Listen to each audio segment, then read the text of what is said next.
Good evening. Hello, everybody. Welcome to All Knicked Up. It is Wednesday, May 31st, last day of May. Man, this year is flying by like you would not believe. Can't believe we're already into June. It's summertime.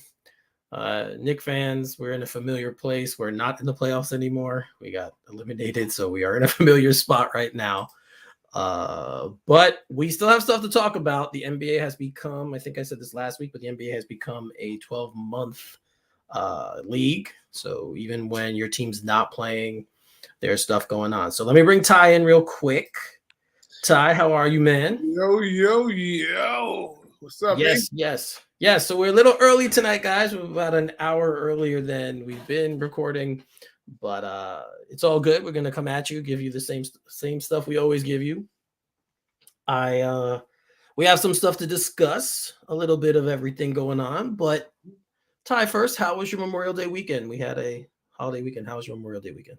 Not too bad. I had a couple barbecue. Well, actually, I had one huge barbecue. One of my best friends threw a little shindig, ate a little something, drank a little something. Way to start the summer off, and then I spent some time with my family, just doing some day drinking or evening drinking too, which wasn't too bad, to be honest with you. I don't drink like I used to drink, but me neither, man. I can revisit those moments every once in a while. So. Yeah, I hear you on that. I actually bought a new grill, and I bought it on Monday, and I put it together. Don't ask. It was no deal. But then I had people come over because I'm like, I have to cook on it now. I bought it, I put it together, Gotcha. I got cooked. So yeah, I had some people over. I made too much food like I always do, but it was a good night, a good day. The rest of the weekend, I didn't really do much. I don't know why. There was stuff going on, the stuff I could have done. I just didn't feel like doing it. I think because last weekend I was on vacation. Yeah, there you go. So I figured, this weekend I'd kind of just take the 3 days to relax, except for Monday. Monday, like I said, I was busy the whole day. It was crazy. But as I mentioned, it is June. It's going to be June. Tomorrow's is June 1st. And of course, as Knick fans, we are familiar with not playing at this time of year. Unfortunately, it's been way too long since we haven't been playing in June. But let's really quickly, we could talk about the NBA Finals. Yeah. And the two teams that will be playing. But first, let's touch on the Eastern Conference Finals, because I feel like since we last spoke, like all of that pretty much happened since last week. It was the Celtics coming back, right? And then losing at home in Game 7. So just really quickly, I'm going to let you start with this. What was your takeaway from the Eastern Conference Finals for both teams? Wow. I mean, for Boston, they've always been the paper champs. I mean, I think they've been the paper champs all year. Um, when looking at the team, you can't really find too much of anything that they're missing. So I think they were kind of penciled in early, as far as being the favorite, the odds-on favorite to win the whole thing, not even just the Eastern Conference. After they fell a little bit short last year playing against Golden State.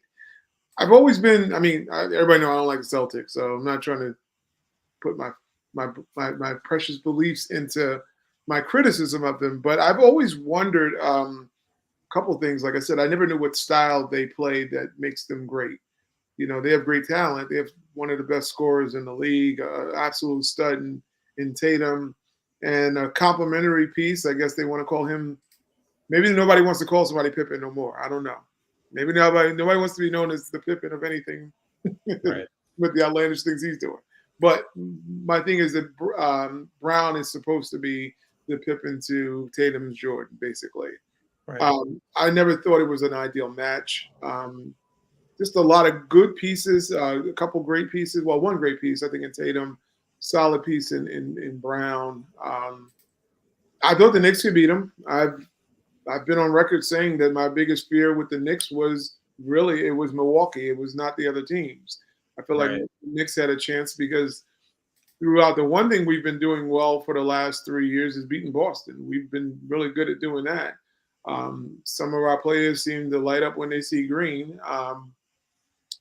Tail of the tape when going and thinking about Miami, we've always lost to Miami. So Miami becomes the tougher one. So I don't know if I make this out to be like the best.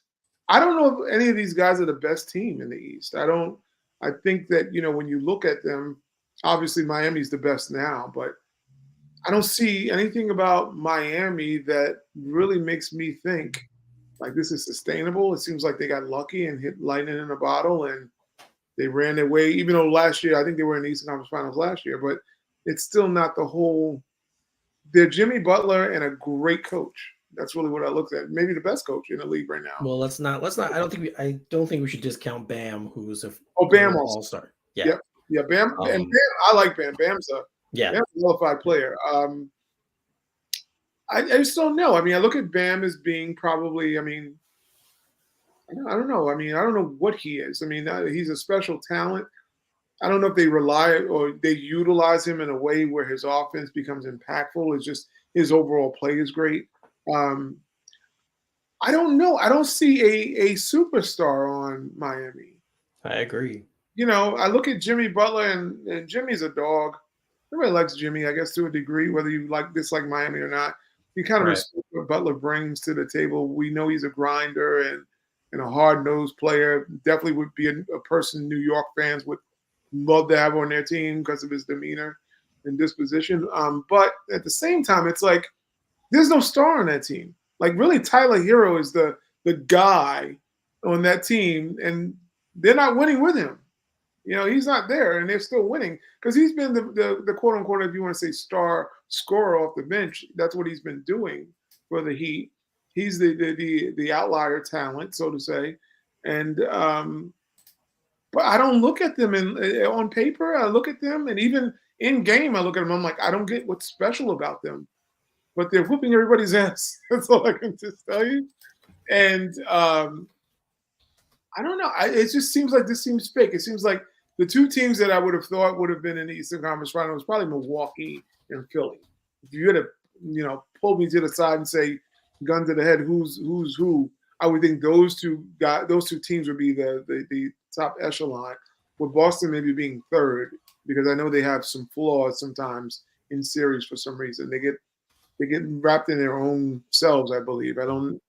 They lack a little bit. Well, I think they lack leadership on the team. I think they got guys like Marcus Smart as their leader, and I don't know if that's smart. That Marcus Smart.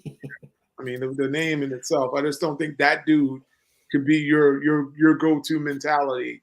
He needs to be reeled in, and I think a little bit of who he is probably affecting this team in a lot of ways from what the echoes are hearing. So I don't know. I mean, I look at our team as the Knicks, and not trying to be a Homer Simpson here, but I'm not impressed by anybody in the Eastern Conference Finals. I mean, I'm thinking that we could have We should have beat Miami. If one of our guys just shows up in Boston, I think we could have shot a fair one with Boston. I didn't feel like I was scared to go up into Beantown. I figured RJ's hit big shots on him. Brunson, Emmanuel quickly's had huge games against them. Yeah. I wasn't affected by them as much as Milwaukee was the team that scared me the most. Yeah, my takeaway was pretty much what you said, that the Knicks missed a huge opportunity. I'm not saying that they would have beaten either team or that they would have beaten Boston, but Boston was terrible at home in the playoffs, which I don't understand, but they were.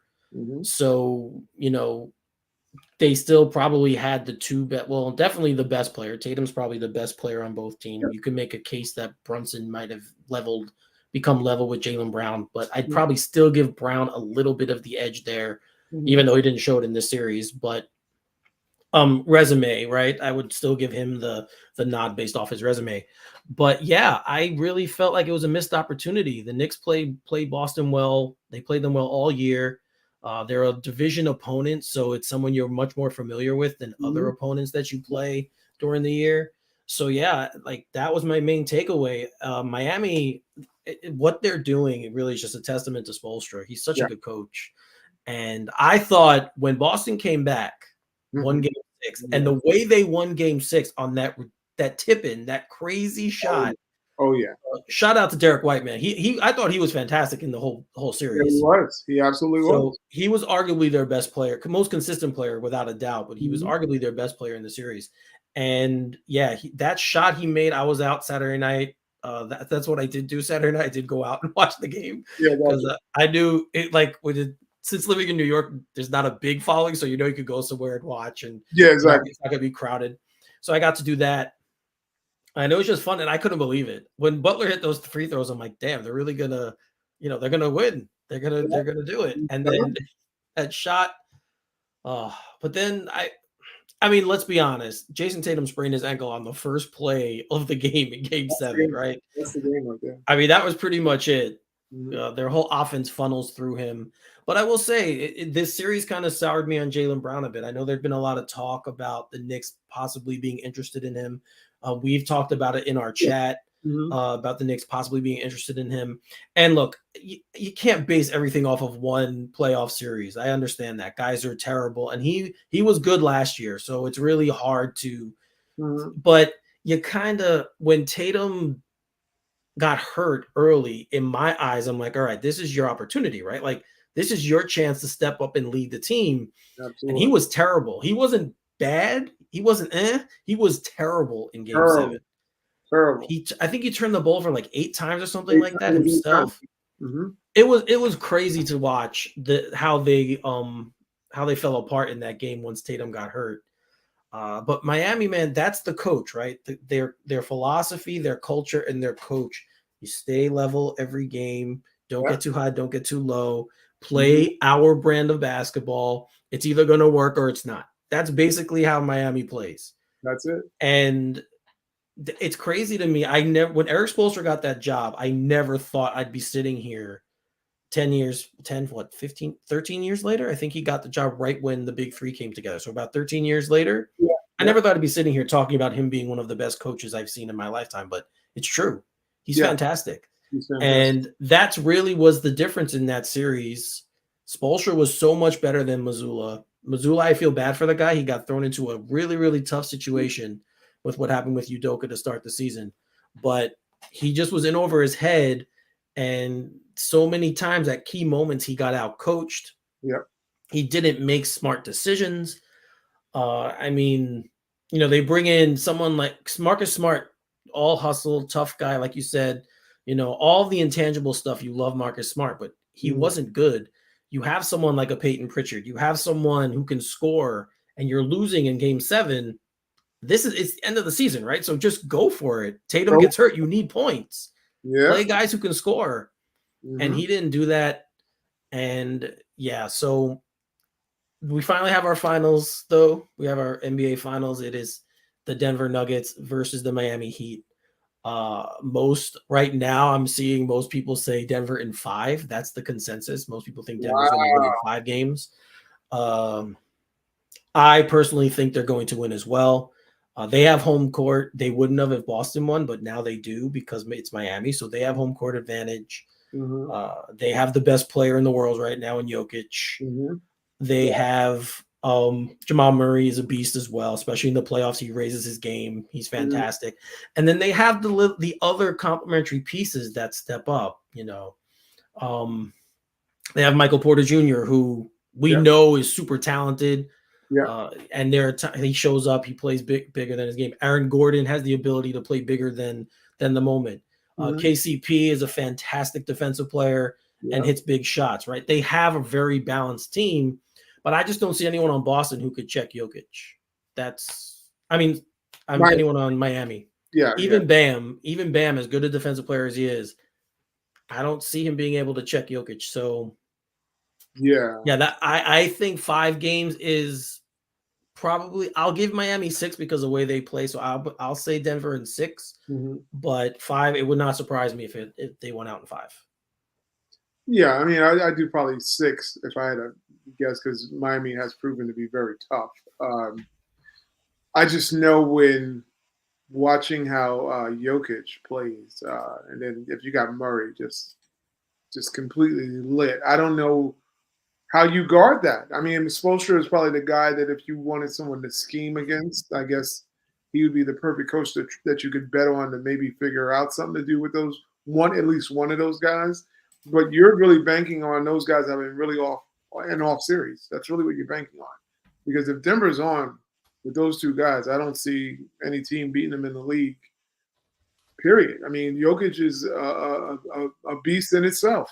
Miami's not a tall team. So, they got Bam, and that's pretty much it. I mean, who else is going to go and try to guard that guy unless you put somebody small on him? But you're also asking Miami to go and play in Denver, which no one wants to play in Denver. I've not heard one. Even the guys who play in Denver don't want to play in Denver. They talk about how exhausted they are. So imagine when it's really an opponent coming in, and they're like, we really, Miami has always been a team with great resolve and come with great energy. And I don't know. I mean, they're going to rely on Caleb Martin to have this epic run. I mean, he's been great in a lot of the series moving up into the finals, but I don't know. I mean, you need really 3 guys to click for Miami. And I don't know if there's going to be 3. You're asking Kyle Lowry to what? He's going to dial back the clock. I don't see that happening, especially not in Denver. We know at least, majority of games will be played in Denver, no matter which way you look at it. You're asking Butler to be a stud. I think you're going to have to need 40, 50-point Butler like he did against Milwaukee. Because if you looked at, like, Butler, I mean, as great as – this is where we go back to the superstar question, He's their star, so to say. But he's not like – he had that great, nuclear series against Milwaukee, scoring 45 or whatever, 50 points.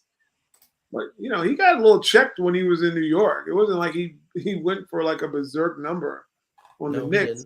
He didn't have a berserk average. I mean, some people believe Caleb Martin was the most valuable player in that series, not Butler, They gave it to Jimmy because he's Jimmy, He was good in Game 7, so that's probably why they gave it to him. Maybe so, yeah. But I don't see him going into Denver. I mean, he's going to match what Jokic does. I mean, that dude's a walking – I mean, it's a triple-double, but it's like the most ridiculous triple-doubles he throws up. It's not like this normal, 19, 10, and 10, He's doing some ridiculous, like 56, some Wilt Chamberlain-type numbers, with his triple-double. So I just don't see an answer for him.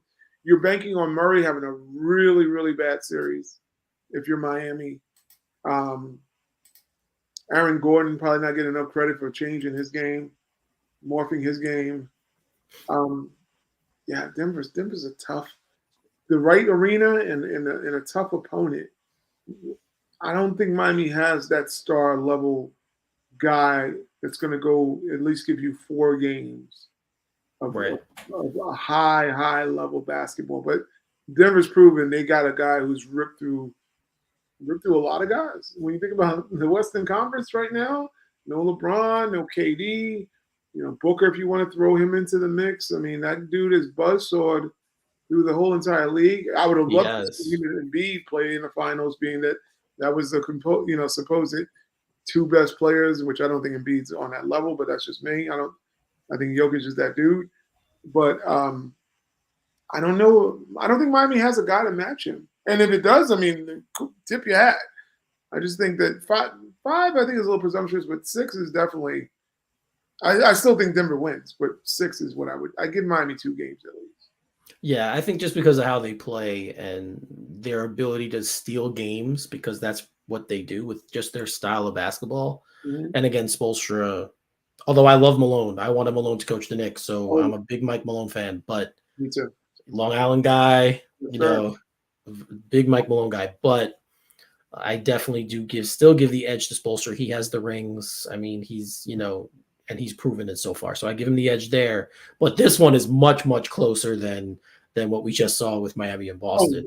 So it's not even So I just think it's because it's Denver. I just think it's Jokic's time. It's Denver's time, and I definitely see them winning this series. All right, so it's not all quiet in Nickland. We have had some news that has come out, and it was actually just yesterday. We heard that Scott Perry was stepping down as the GM, or was it today? I forget. I'm losing my mind. Anyway, one of the two. I think it was yesterday. It was yesterday, right? Yeah. So Scott Perry, the GM of the Knicks, is decided to step down. Apparently, this was planned. Even when he signed the 2-year extension, apparently this was always the plan. He wasn't going to re-up after this. That's what I heard. Everyone knew this was coming. And just I'm going to quickly go through some of the moves that he's that technically are on his ledger since he's been here, right? Yeah. So obviously, one of the reasons he was brought was to get KD and Kyrie. That didn't happen. So take that right off the top. That was not a good thing. He was instrumental in the KP deal in trading Kristaps Porzingis. Now you can look at that how you want to look at it, but a lot of people say that trade is a win for the Knicks, or was a win for the Knicks. So I don't know. Looking back, I'll give him I'll say it was kind of an even thing. Yeah. Looking back on how it played out, and with KP not wanting to be here, what they got for, what they wound up getting, from Dallas in that trade. Yeah. So I'm fine with that move. I would never have done it, but again, taking my personal feelings out of it and just looking at it as a business move. It's a business move. I can say it wasn't a terrible thing. He also made a deal. He also was instrumental in the deal that got the Knicks the pick that became Emmanuel Quickly. So depending on how you feel about Quickly, he wasn't great this playoffs, but we did see a little bit of growth from him this year, a little bit of maturity. Finalist for 6th Man of the Year. I mean, that's growth, right? So, yep. Drafted RJ Barrett, drafted Obi Toppin, found Mitchell Robinson in the 2nd round. I mean, he's done pretty good, I think, as the general manager, depending on how much input he actually had. Like, that's the way I look at it. Because we know first Mills was part of the deal. When he first was here, Steve Mills was involved. And then Leon Rose came, and William Wesley and Brock Aller, and their whole, I call it the scream team, because I feel like that's what they're all doing in the background. They're screaming at each other. And then Leon has to decide what's done. But yeah, I mean, I liked the hire when they made it. He's very respected around the NBA. He still is. He's a guy that, a lot of people in the league respect and say is a good basketball man. He never did anything to make the organization look stupid, which for the Knicks is it's always a plus. So, what did you think of Scott Perry's tenure? I mean, I thought, it's kind of weird for us as Knicks fans, because literally he made us a normal franchise, which we've not been for so long. So kudos to him for that. I mean, we had some normalcy and some level-headedness, it seems. I mean, when we think back on a lot of the moves, when we think about when the Knicks started becoming more stable as a franchise, it was due to, I think Craig finally calls him the Freckle Pimp. It's the Freckle Pimp. It was Scott Perry who brought in some professionalism back to the Knicks. And the Melo trade was one of the key things. He orchestrated that, which became Enes Kanter, McBuckets, and a pick. And I think, was that pick Mitchell Robinson or was it Emmanuel? I can't remember which way that went. I think it was Robinson. It was The Robinson. Clippers pick was in Quickly, yeah. So Mook's pick was Quickly, if I'm not mistaken. Mook's yes, pick. yes. So Mitchell Robinson is part of his legacy, obviously. During the time when Melo, people said, "Well, what can you get for Carmelo Anthony?"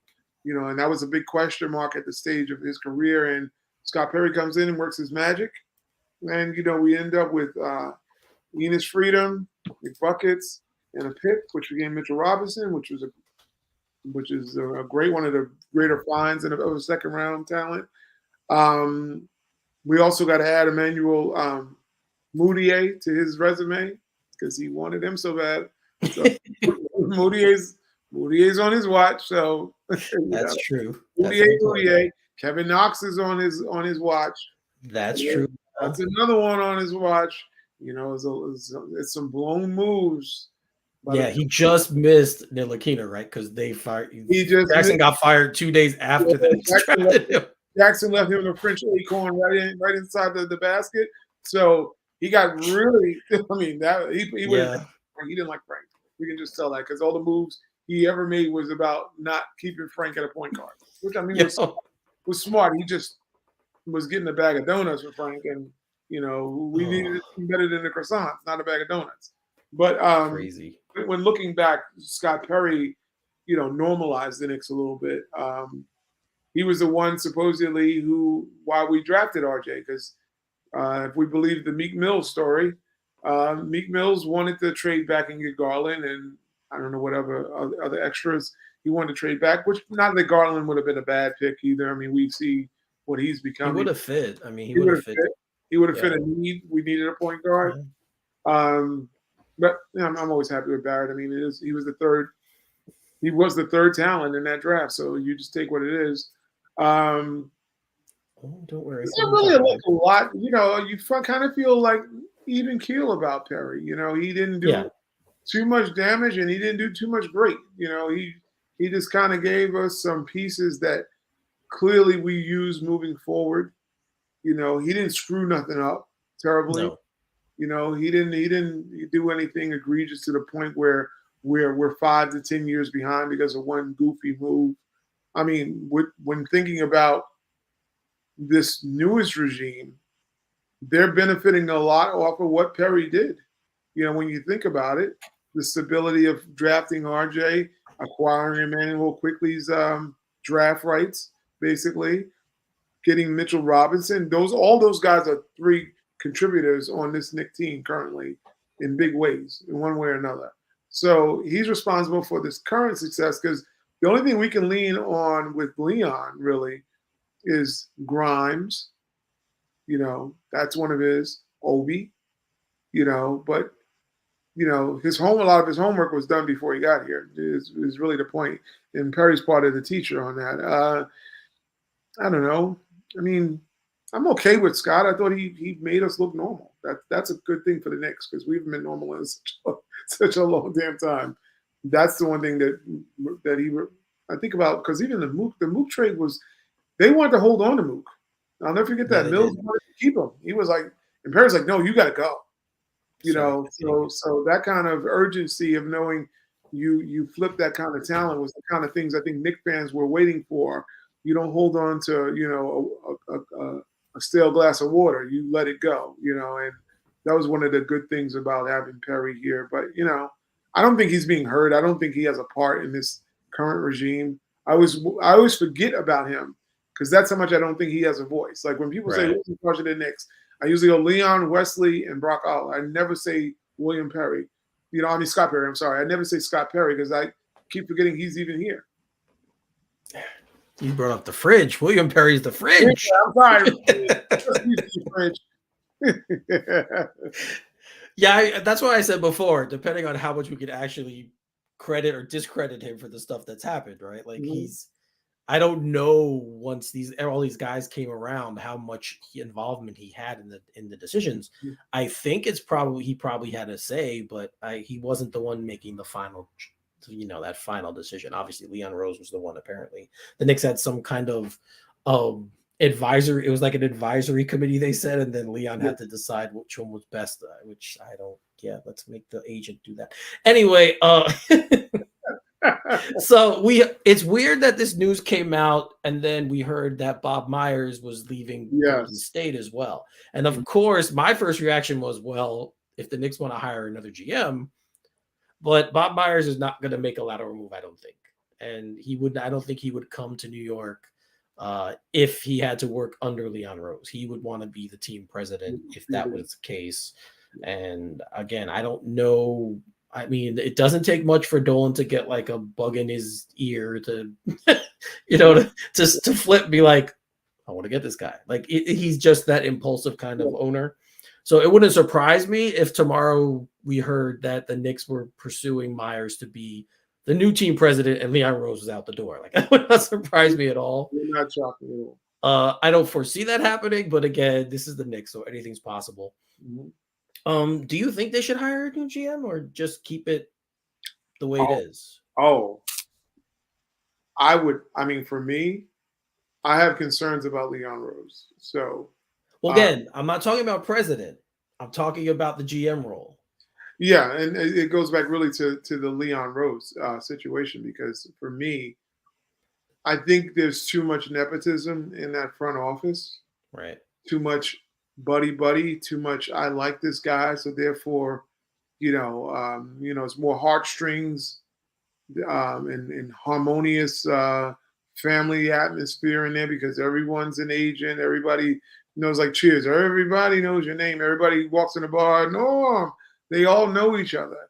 And to me, that doesn't resonate well because who's making the hard decision? Because you always need someone, like I would say, if two people in a room think alike, then one of you is useless. Well, the Knicks got a lot of uselessness in the sense that most of the people outside of, from what I'm hearing, Brock Aller, other than him, they don't stand up to Tibbs. They don't, when William Wesley does, he runs and sneaks to tell Dolan, but then they shake hands and they're hanging out in front of the public. There's a lot of sneaky underhandedness, kind of, I don't know, washroom kind of, can't say that the feminine side of it, but you get what I'm saying. Yes. Without being canceled from saying it nowadays, it was just say water cooler. Just say water cooler. Yeah. So I just feel like that kind of thing is a concern moving forward because we as Knicks fans know and have watched Thibodeau. We give him credit, for what he's done great. We also give him the negative press when he does something wrong. I just don't know if we have anyone in there who's going to make the right basketball decision that helps us win a championship. Like right now, we've got good relationship decision makers. Like we're building relationships. Like the whole mantra is we're connected to so-and-so who gets a job and this will maybe buy us favor down the line with someone else. And, we took care of Nerlens Noel, those kind of moves, wasn't deserving of none of that money he got. And he was injured the whole year. But that's because he had a hookup. So I'm tired of the hookups as much as I want to be hooked into a championship or hooked into success. Jalen Brunson hides a lot of the errors of the Knicks. I mean, this is proving how great he's becoming because we see the flaws in the coach and flaws in the player that was the centerpiece. I just don't know which Knick exec is going to pull that Julius trigger and know that either he has to go or the coach has to go. We all know it. There's not a Knick fan unless you're like this big Julius, you walk around with the pajamas on or whatever and the passerby who thinks he's a great player. We know that there's an issue either with the coach, how he handles him, or that the player needs to go. So it's one of the two options. I just don't see them having anyone in that front office that's going to say, I'm going to be the bad guy. And Bob Myers would at least be that guy that says, I've won championships. This guy is not it, or this coach is not it. And make that tough decision, not based on likability, but more so about whether or not it makes sense moving forward. I think that's the question mark. I would rather have him in there. At least we know it's some different blood in the water as opposed to these guys that are walking around hanging out at the games, in the locker room, slapping the players, which maybe other GMs do it. I'm not saying they don't, but it's a little, they're too friendly with the help, as they say. And I don't like that atmosphere when we're talking about who's going to make the call when it's time to pull the trigger. Because right now we'll hear more RJ Barrett getting traded than Julius Randle. I mean, I think I agree with you in the fact that after a while, like you have to change something, right? Like mhm, this regime has been around since what, 2019? mhm. I want to say, right? Yeah, like 3-4 years ago. Right. So okay, 4 years, you know, got to the second round this year by adding Jalen Brunson. Pretty much that was the one big move they made, and it worked. Mhm, They got to the second round. Um, you could talk about obviously the Julius extension was wrong when they did it. mhm, They could have waited, like we've talked in the past. They could have waited another year because they had him under contract for another year, just guaranteed that year, and then revisited it after that. mhm. Would have been a big difference because he wasn't as good, or maybe that would have motivated him, right, to play the way he played the season before. Who knows? Like I Yep. don't know. But we can look at the regime now and say, yes, what they've done is great. Things have been stabilized.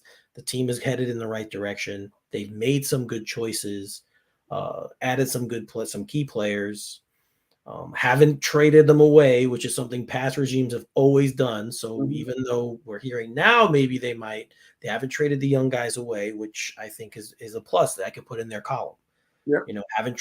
Haven't been crazy trading a lot of draft picks. They traded them for key players. I didn't love the first round for Hart when they did it, but looking back, I was wrong. That was a good move. Josh Hart's Mhm. an excellent player, and he fits this team very well.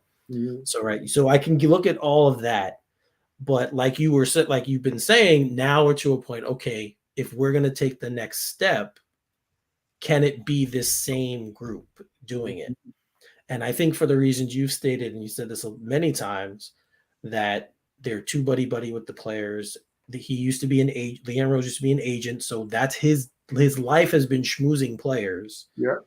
right? So I do think that they needed a guy like Scott Perry. That's probably what Perry was doing. Yep. Still there, the one guy who had general manager experience, who had experience dealing with the other teams and making trades and making deals.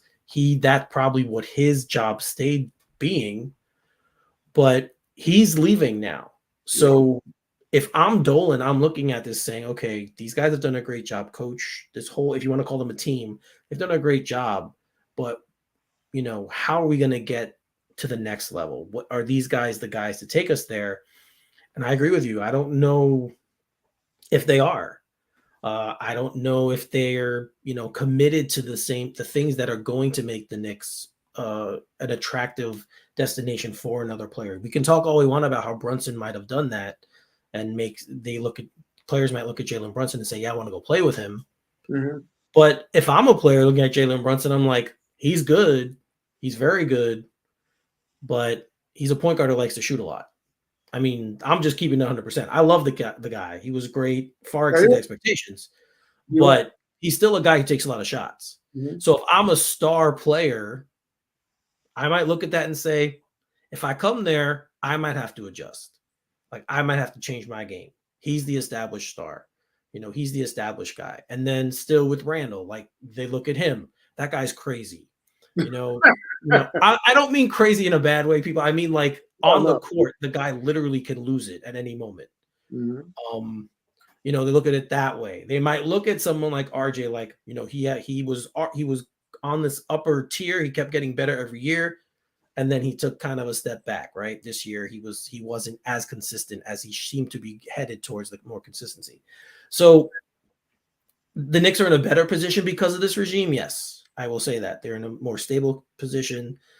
They have a lot of assets, draft capital, all of that stuff, but because of the reasons you stated about the buddiness, the agent connections, the schmoozing per se, Mhm. are they the group that's going to get them to win a championship, which should be the next step that Dolan is thinking about, and that anyone else who's in his ear Yeah. should be telling him like, hey, they've done a great job, but This is the time where Tom starts to grade on players. Like this has been his MO, right? After the third or fourth season is when players start to go like, all right, dude, we do all this crap. You play us to death. We're not winning any more games.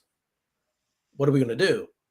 So I think we're at that point, and I think Perry leaving is a good thing for that, because I think he might have been, like I said, he might have been the guy in the room who had the relationships with the other teams, the GM mind of all of them, and now he's gone. And if they don't replace him and they just keep it with the team they have, things might be different. So that's my opinion on the whole deal. But you brought up something that I want to switch gears to now. There was a report in, I believe it was Sean Devaney. I don't remember what publication he works on. I'm sorry, I forgot. It could be Bleacher Report. I don't remember.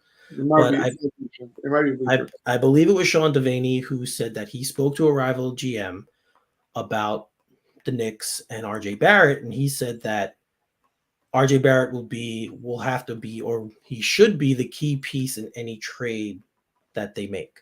Now, not because he devalues him or not because he dislikes him. His whole reasoning was he's kind of lost here now. They're not really sure what to do with him or how to use him. And if they're keeping Julius and Brunson, there's really no further we could go with him. And he's the one player outside of those two who other teams look at and see as something that they could build on and build and, grow with. Now, we've talked about RJ Barrett extensively on this show. Everybody knows how you and I feel. We're supportive of him. We think he's,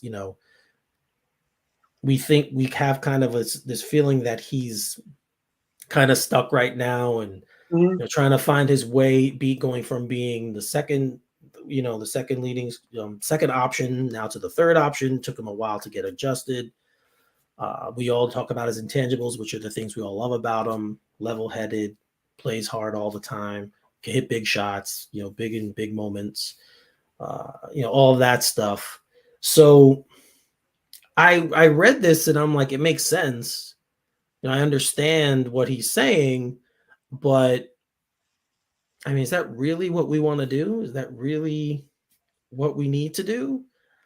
No one's afraid of the guy who just crapped out in the playoffs for the second time. I mean, there's a lot. Again, I know we keep harping on him but this is the second time he's done this.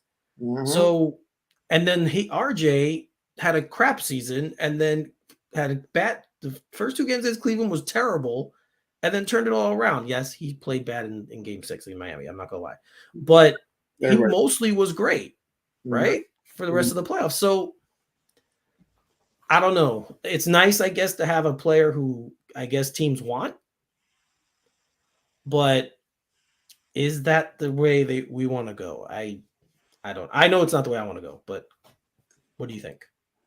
I just think this goes back to the same confusion about this front office. When looking, we're talking basketball. See, and that's what is not being talked enough within the Knicks organization.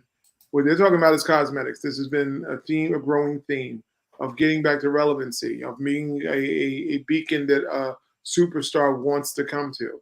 This has always been their plan and their MO and their push. But never have we heard about winning titles. We don't hear about winning titles. We hear about winning press, winning window dressing, winning. This guy's been an all-star. Woo-hoo. We developed an all-star because this is the mentality really when you're watching a guy like Julius and how they're fanning the flames of greatness with this guy. And it made him what I've always said, he's a six man to me. But on a great team, he's a six man. He might be a third option on a team that needs a third option. But the Knicks have taken a guy who's probably third or even the sixth in the pecking order, and they turn him into a number one. That to me would not be the greatest basketball logic for me, because you can see clearly, although his production comes out and he's great with his production, we know that those are just numbers that are being stuffed in the ballot box during the regular season. If it's about winning and about long-term winning, you have an unknown in a player such as, in RJ, and also we'll throw Obi Toppin a little bit in there, but you got a player like RJ because we're concentrating on him. that we've seen an example of, wow, this guy this year had 2 bad games, but throughout the rest of the playoffs, he's been sensational. He showed up to work and he's produced. And the guy who you put in front of the window to invite all these Knick, fans and the media back in to glorify him, he's thumbed down the fans and played like absolute caca in the playoffs. And the Knicks seem to be okay about that. Because to me, then that tells you it's not about basketball. It's about advertisement. Because there's nobody in their right mind at this point in time. If you're a Knick fan, like I said, I don't care if you got a Julius Randle, tie bear. I don't care if you got his flag outside your house. I don't care if you got the pajama set, the short set, the summer set, the winter coat. I don't care what you got of that dude. He has been horrendous in 2 playoffs. There's no way of even saying it any different. He's just been an abomination of epic proportion in 2 playoffs. So if we're going to say he was great during the bubble season, then we got to see how terrible he was during the post of the bubble season. So nobody says, oh, it was just a bubble. No, because he got rewarded and the accolades showered, and people said he was great, and he was just as atrocious in the playoffs as he was great during the regular season. We skip a year where he was an abomination in that year also during the regular season. Not hustling back for plays, thumbing down the fans, just a malcontent, just a poor attitude, poor body language, to the point the assistant coach had to get on a plane to have a come to Black Jesus meeting with him to tell him how bad he was playing and how bad he was to his teammates. So we're going into this year. He comes back with the same bubble-licious thing. He plays great, and boom, right in the middle of the damn playoffs, he throws up maybe one of the worst stats of any player in the playoffs. Now, he was last, yes. He was last in true shooting percentage and a couple of other things, yeah. And that's, I think, the history. So we're going to that level. So, and people want to blame it on the ankle. Ankle has nothing to do, because if you're going to give him credit for having a great game, then leave the ankle out of it. Because he did have one great game. He did. One great game throughout the whole playoffs. Yes. On that series, and then you can't now say, oh, but his ankle. Because you didn't give the excuse when he was bumming it, when he was great. So don't give it when he's bumming it. The dude checks out of games. But the one guy I've not seen check out since he's been in Knick is RJ Barrett. He's just never checked out of a game. He's had bad games. He's had games where he's inefficient. We've seen him not be as consistent. But I don't think anybody questioned whether RJ was trying to win a game. Whether was he being a good teammate? Or was he trying to at least do something? Yeah, his defense sucked at some point. I mean, let's keep it a buck. It was sucking at some point. But we saw come playoff time, which to me is the money time. The money time came around, and what did this dude do? He showed the hell up, and he produced. His defense went up. His shooting went up. Everything that you've been waiting for this guy, he came to play. Did he have some lulls? Well, this is his second year in the playoffs. You can't expect him. He's not a stud like that. He's not like he's LeBron James or Michael Jordan or Kobe or whatever you want. Even Kobe had a terrible playoff. People forget that. That dude was terrible in the playoffs. His first time in the playoffs, he was terrible. As great as people raise him up, he was terrible. So when you look at a guy like RJ, he showed up and he's had 2 playoff years. And one, he was, his first or second year in the league? Then this one being the 4th year in the league, and he produced in a solid way. But Julius didn't. So I'm asking anybody as a Knicks fan or even the Knicks front office, if they were listening, why would you ever entertain getting rid of that guy who showed up in money times throughout the season too? He's always been a big shot taker and big shot maker throughout the series, throughout the season. When Jalen was missing stuff. See, people forget that part. When Jalen's great, but Jalen blew some last-second bunnies. He came up short on stuff, He came a miniature or whatever on several plays that could have won games for the Knicks. But RJ Barrett, when he's given the ball, usually he delivers. So I'm asking, why would you put that guy on the block if it's about long-term basketball winning and the hopes of winning a championship? Julius is not the answer. Julius has been in the league, 9 years, 10 years, whatever. He had 7, 9, 10? I think, he's 27, and I think he came in the league at 19, so 8 years? He is what he is. He's peak. Yeah. This is his peak, and it's okay. His peak has been great. It's been a fabulous peak for regular season. Yeah. But his peak is not great in the post. He can't function under that pressure. I don't know what it's going to take for anybody to believe that they think a switch is going to come on. And I hated being right about this. I was right when it first happened, and I'm right about it. I said, when you can't figure it out and you get shook, in the way he got shook, I was like, he's never going to recover because it's in here.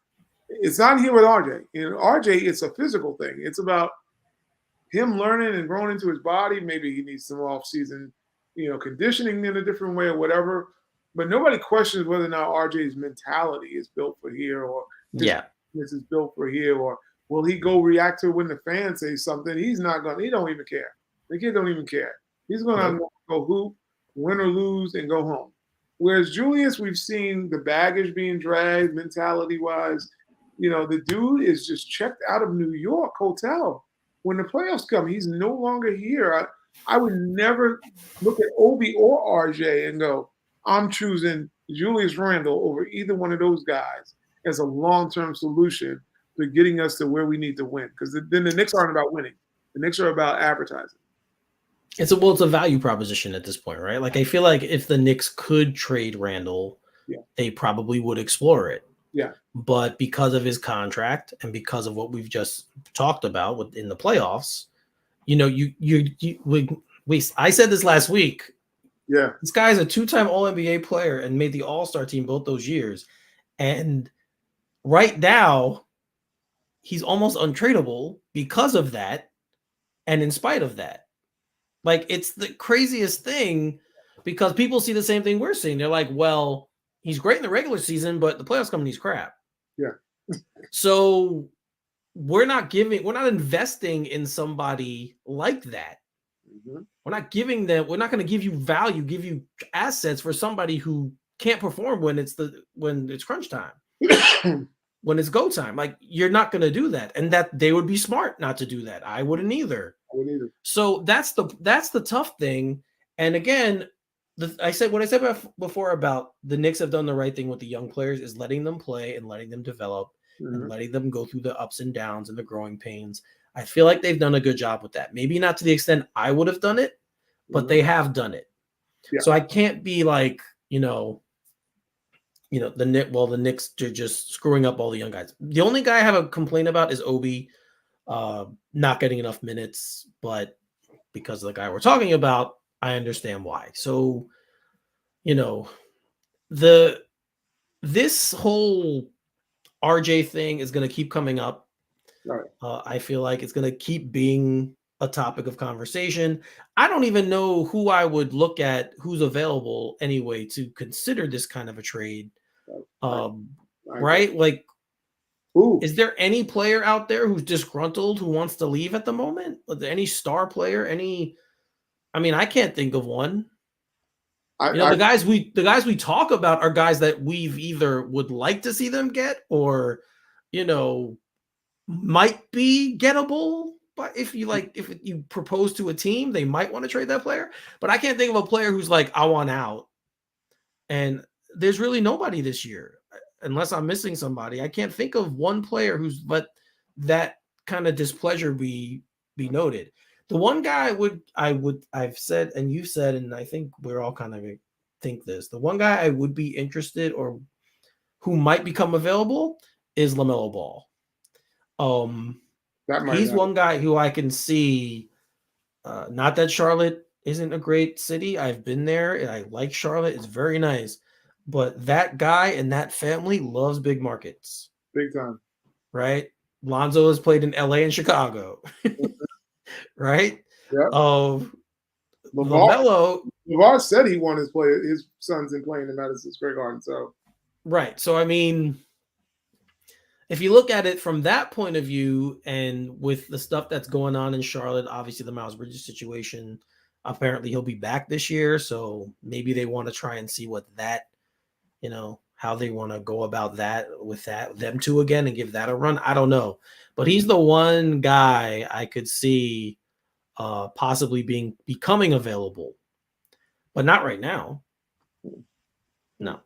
So I think that's great. And I think, again, it's off season. So guys are looking for stories. And this is a story. RJ was the 3rd overall pick. He's a hot button topic amongst Knicks fans.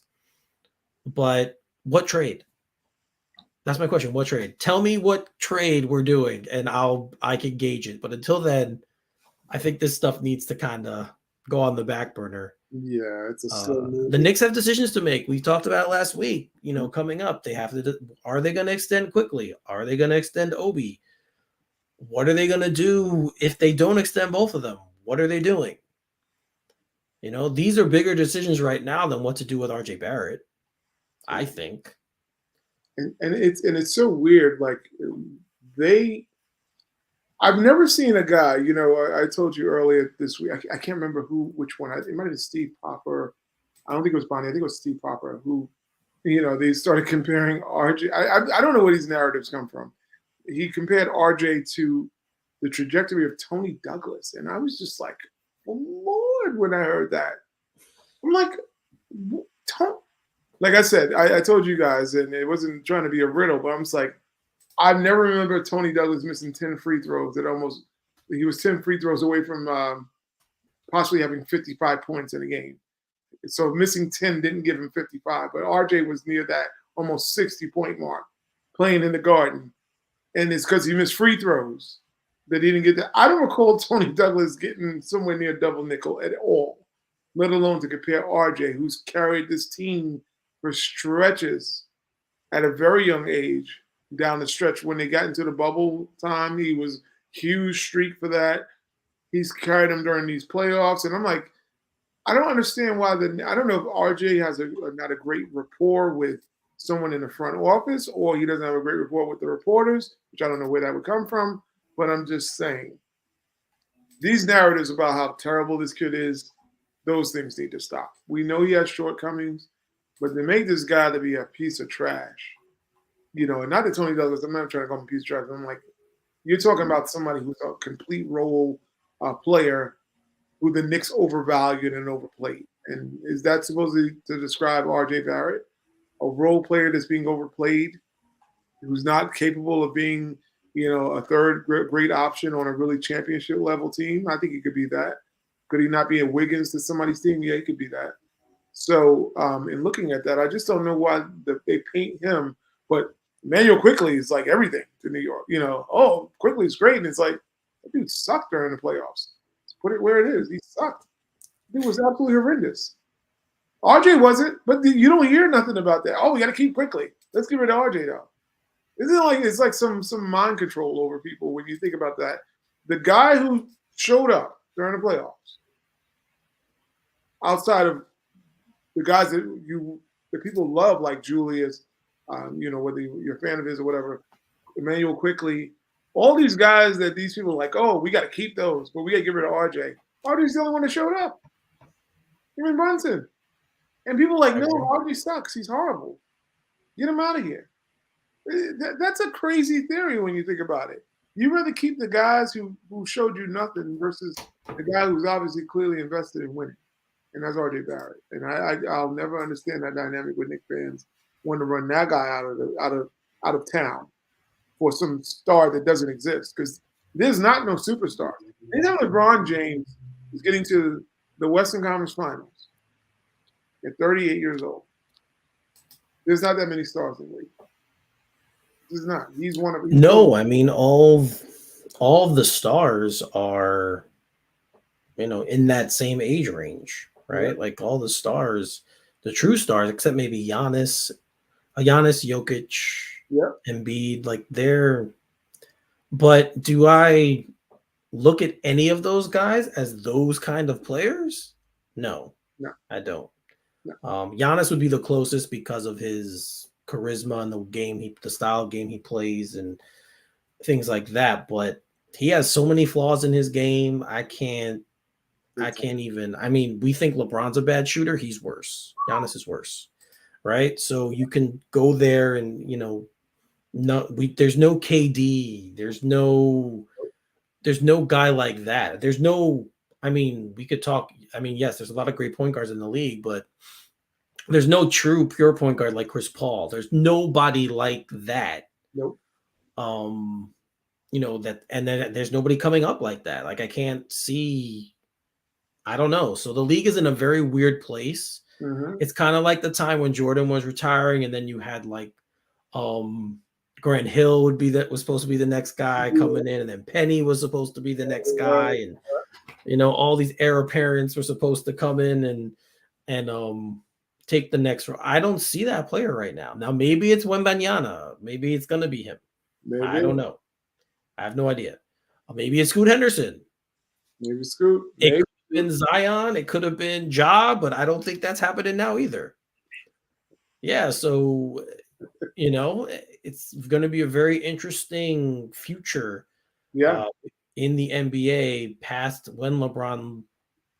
I'll say when LeBron and then when KD finally retires as well. I think those two guys are still, in my opinion, all things being equal,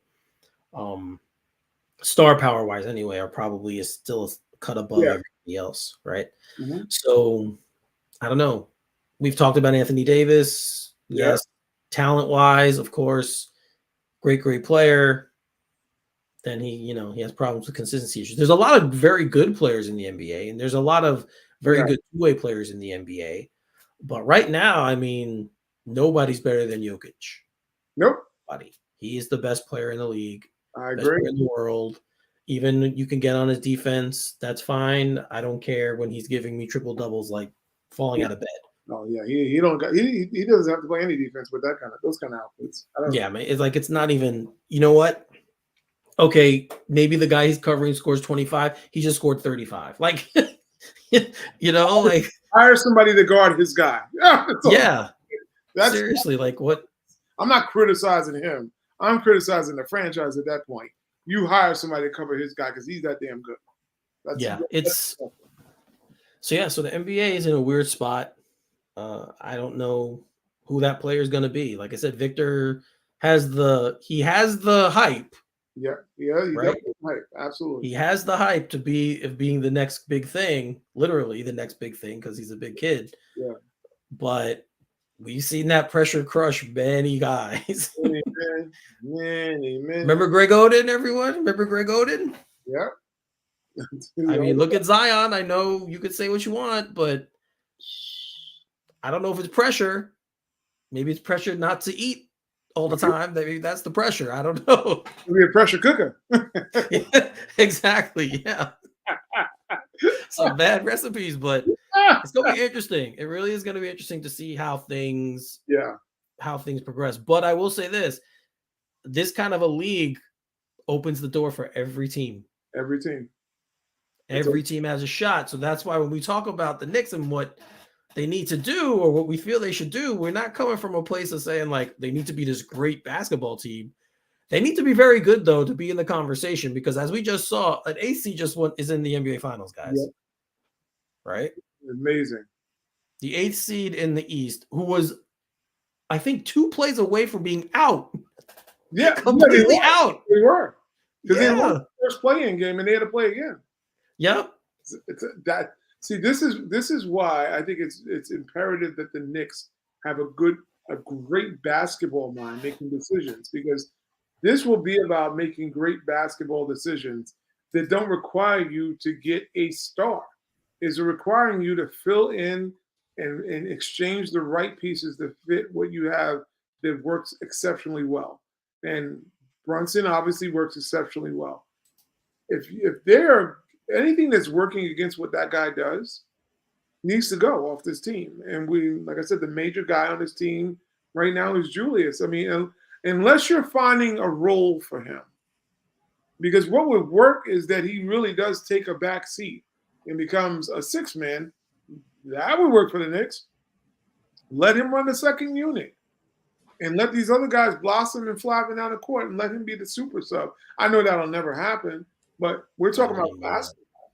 You got to reduce his role literally for the collective.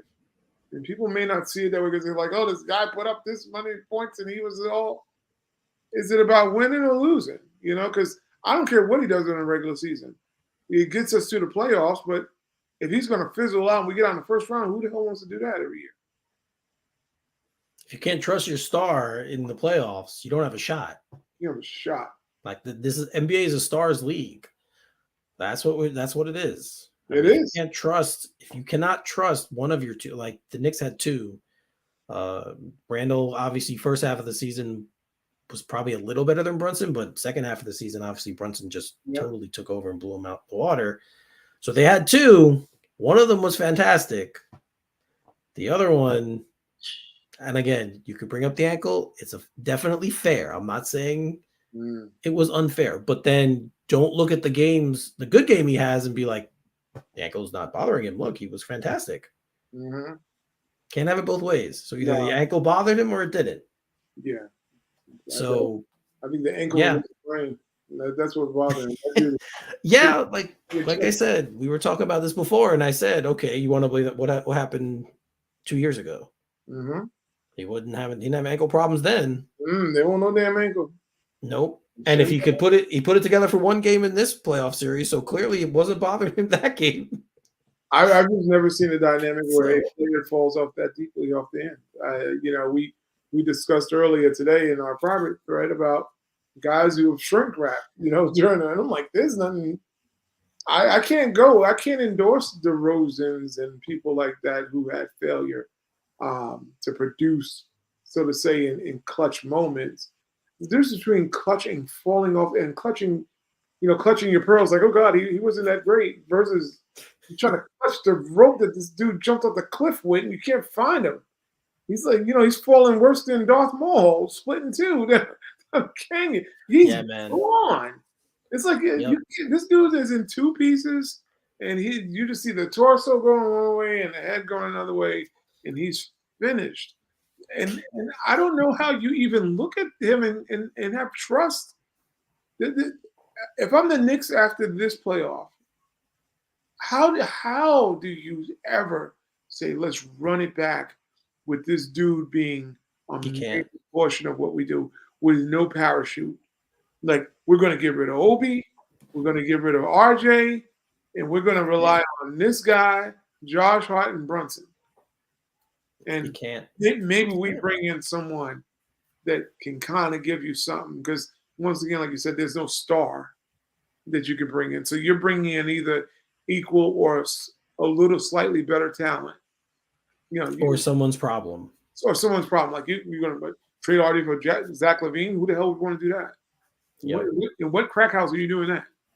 With that contract and those knees? And those knees, What crack house is you in smoking to move him? Nope. That. You can't move him for DeRozan. I like DeRozan, the idea of DeRozan. Too old. But he's too old. What, are you going to lose for a 35-year-old guy? There's no scenario where you sacrifice what, if you want to call them pawns, of RJ and Obi types to benefit a movement of what you believe will be winning program moving forward with Brunson and Julius. That should be never a law firm. Brunson, Julius Erving should never. Randall should never be. Brunson and Randall, attorneys at law. They should never. They'll lose every case because you can never put those two there. It's not Salino and Barnes. Yeah, Rosenthal or whatever. Lemon Mom or whatever. You can't put them two dudes together and talk about, this firm going to move forward. We saw what the firm happened with Nas, Foxy, and AZ. That broke up too. Well, guess what else is going to break up? That's going to be the worst decision. Now, we talk about the Knicks haven't made a decision yet, and they not made a big move. The first move that they make that puts any of those youth and assets, and you keep Randall, is the failure of this front office. That you might as well just write it down in the record books, because it's going to go down as the worst epic fail in Knicks history, and we've had some. But if you sacrifice those guys for that dude, knowing what you got, see, RJ's an unknown, Obi's an unknown, so you don't really know exactly what their full potential is, and you're never going to know. You'll never know with this coach and the guy playing ahead of you. You're never going to know that. You'll never know, because, like we've said, RJ and Julius need the same kind of space, right? Yeah. They're the same type of player, pretty much. Julius is a better 3-point shooter, but other than that, There's really nothing no different. They're both better attacking the basket, going downhill, getting to the, and one guy's doing it, the other guy can't. So that's and we'll never know how good Obi can be as long as he's here because he just won't get on the floor. This coach doesn't believe in playing Obi at center or Julius at center. I don't care. Play one of them at center. They want them in the center. Modern day basketball. They're playing. Yeah. So again, we always end on this topic, and I hate bringing his name up, but it's just tough entering an off season when you hear all these other things going on. And after the performances we've seen from him, I don't hear anything surrounding him. And I don't care. Other teams might not, even though you hear that some teams are interested. Well, where the hell are they? Where the hell are they? And why are they picking up the phone and driving his ass to LaGuardia as soon as they? Why doesn't one of them call me like, yeah, we're interested? That's what I want to if you're really interested. But see, they're smart because they don't want to do that. They don't want to make the offer. They want the Knicks to entice the offer. Because it's going to, all honesty, I know Reynolds, people always think we talk about him like he's a bum. He's not a bum. No, I said he's made All-NBA 2 of the last 3 seasons, an all-star. He's not a bum. But he is going to require assets to be attached to him to move. Of course, because there's so much risk. He's a high risk. And he's a high risk and not a high reward. See, that's the thing. Like we were talking with John earlier today. We brought up Kyrie Irving, James Harden, guys that had issues, not maybe being tradable. But look, Kyrie got traded in the offseason. So hey, what is this? During the regular season, you can't. Julius Randle's not on that level. Because the high reward is that a guy like Kyrie assisted LeBron in winning a championship in Cleveland. That's the high risk, high reward. You got a guy like Harden. Yeah, he might be the most comparable to Julius with the fall off because we don't know what his high reward has been yet. But he's had great moments in the playoffs. But he's had great moments, and he's been MVP of the league. Yes. So he's had high reward for his output. Right. But you take on guys like that in spite of what their failures have been, because you're like, if I can just hone it with the right time, they can get me to a championship. You said that nobody about Julius Randle ever. That if I hone this dude in and I channel this in, because if I can get him to be stabilized, this is not like Dennis Rodman. Like, they act like he's Dennis Rodman. Like, well, if we can keep him from Carmen Electric for 3 weeks during the finals, he can help us win the ring. See, this is the same thing. You can't. I have never James Harden. You can say what you want. He's fantastic. Obviously, he's one of the best scorers in this era of basketball that the league has ever seen. He was a fantastic scorer, but I have never seen Harden on the court get called for a foul and then that check him out of a game. Completely done. I've never seen that. Like for some reason, he just has these moments where he kind of, okay, I'm going to pass now. Like, and he's predetermined. That's what he's going to do. And that's what he does. He does. And that's weird as well. But it wasn't something that happened in the game that, bam, and now he's going to do that. Yeah. Yeah. That's our problem with Randle. That's the stuff that happens with him. We've watched him now for 4 years. We know, I say it all the time, guys. We could be watching a game together in the chat. I'll see one play, but that's it. I tell him all the time, that's it. He's done. He's gone. And you're always right. You never failed. Every time he's like, he's done. And he is done. He's done. Done. You think other teams who have played, they play every team in the league at least once. You mean to tell me people think that the other teams, like people say, oh, he can just trade. This is why his value is low, because everybody knows you can trigger him and that he's going to get lost in the game and he's going to lash out. As people looked at the Emmanuel Quickly thing, like, oh, people are talking about people blowing up against teammates. But did you watch Emmanuel's body language? You see, these guys are soft nowadays. I'm not being funny to them. But they're not going to – it's not like the Kobe Bryants who would have, rest in peace to him, Julius would have never thought about getting in his face because Kobe would have swung. These guys aren't like that. He couldn't get in Jordan's face, couldn't get in KG's face. These couldn't get in Melo's face. These guys are going to swing on you. These guys nowadays, Devin Booker cried because somebody played defense in a pickup game. Sorry, cuz. I guess we're cousins somewhere. But I'm just saying, how many? Julius is a bully to these guys. There's no. Well, that's yeah. There's no Adonis Haslams. There's no Jimmy Butlers on throughout the whole league. Dudes that are dogs. Like, I'll go fight you outside, drag you outside. There's no guys like that. But So, quickly doesn't. But even then, like, quickly doesn't check out. He just does. He didn't play well, but he never checked out of the game. He kept trying. But my point is that Julius intimidates him. Like, we've watched him intimidate another teammate, and he was just trying to say, "Hey, calm down. We don't need you to attack me." And he's like, and quickly he's like, "I'm gonna go home and cry." So that's what I'm saying. Like, the league sees that you're not putting him in your locker room. How can you ever put him in your locker room with these impressionable kids that they will take their ball and go to hell home? They're not sitting there going like, "Oh, I don't care what he says." I tell you, he's invisible. He's the gooch. He's just visible. He comes in and everybody knows. Oh, don't set him off. Except for probably RJ and Obi. I mean, well, maybe Obi because Obi's just aloof. He's probably like, yeah, whatever. This guy's crazy. And Brunson, probably Brunson, and maybe even Mitch Robinson. I can see Mitch Robinson being like, yeah, I don't care what this guy's. I'm just as crazy as he is, so it's fine. I don't think Mitch cares about what nobody goes. But you're right. Some of the players are very impressionable and very much, I'll say, they defer. They have a lot of deference towards him because of his accomplishments on the team and his place on the team. Let's be honest. The coach defends him. So, yeah, I don't know. But it's gonna be a long summer, guys. We don't have draft picks, so that's even worse. We don't have to talk about the draft. I hope they trade into the draft, bro. We'll do a little bit of a draft show. We'll figure out some scenarios about it. Yeah, we'll try and figure out. Maybe we'll trade in. I could see them trading for a second, maybe an early second round pick.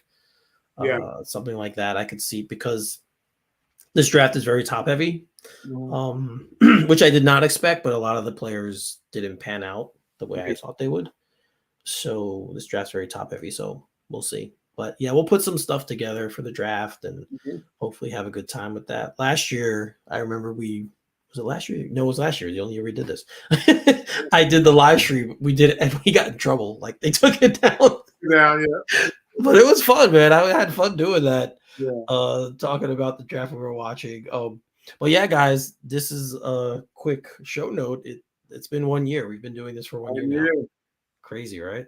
Yeah, we're about that life, I guess. Crazy. I was very shocked. We've lost a couple, but we're still here. We're still going. Yeah, it takes two to make the thing go right.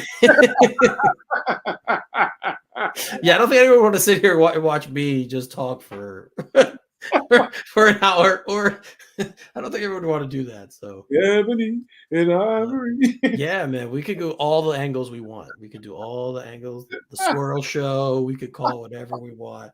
Sinead not down with that. We can call whatever we want. Milk and cookies, whatever. I don't know. We can call whatever we want. But for now, we're gonna get going. We've been at it for a little while now, so we're gonna get going. So, Ty, very quickly, tell them where they can talk to you and what you got going on. Come holler at your boy, Genius Scribble on Twitter. Come holler at your boy also on our All Knicked Up Facebook page where we try to engage, interact with our fan base. Thank you to all the people that have been posting and toasting, basically. It's been great engaging with some of our new members, and we look so much forward to continuing that. Help us grow the page, like us, share us, engage with us. We're looking forward to some people possibly coming on the show to join us in our forum. Anybody who thinks they have a little bit of the chops to come on, we don't bite, we do bark. But, come and check us out, and, hopefully we can be able to put together some fan base camaraderie here where we can talk to anybody who wants to join in. Hopefully one day we might get a phone line. We'll never know. We'll see. Yeah, that's something I know. Again, I think that's something we could do through Skype.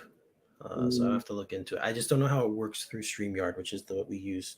This is what we use, guys, to broadcast. So I'd have to look and see how that works, but I definitely can look into it, and I will, and we'll see what we can do with that, because that would be cool if we could take calls. I think that'd be a lot of fun. Yeah, we'll do. All right, and for everyone who's watched us in this past year, I want to thank you guys for, whether you're watching us every week or you're joining us in the Facebook group. It's been a lot of fun doing this. Again, we tried it. We tried to take just our normal chat and put it into the live action world, and we weren't know how people would respond. But we thank everyone for the love out there. It's been a fun year, and we're gonna keep going as long as if you guys keep watching us, we'll keep going. So that's how I'm looking at it. That's how we're looking at it right now. If you guys want to get in touch with me, you see my information over here. Here we go. At finally 33, spell finale 33. At all_Knicked_up is the show handle. I've actually gained a couple of followers during this episode, so this is very cool. People are catching on to the Twitter handle. So Nice. it's been fun discussing the Knicks with that handle and discussing it with other Knick fans. And as Ty said, if anybody out there wants to give us a shot, I don't care if you're a fan of another basketball team. That's fine. You can come out. Definitely want it to keep it basketball related. But if you're not a Knicks fan, you want to come on the show and yell at us for being Knicks fans, that's fine too. We're more than open to that kind of discussion. So let us know. And again, you can hit us up at either. You can hit me up at either name. You can hit Ty up on Twitter, and we'll get back to you.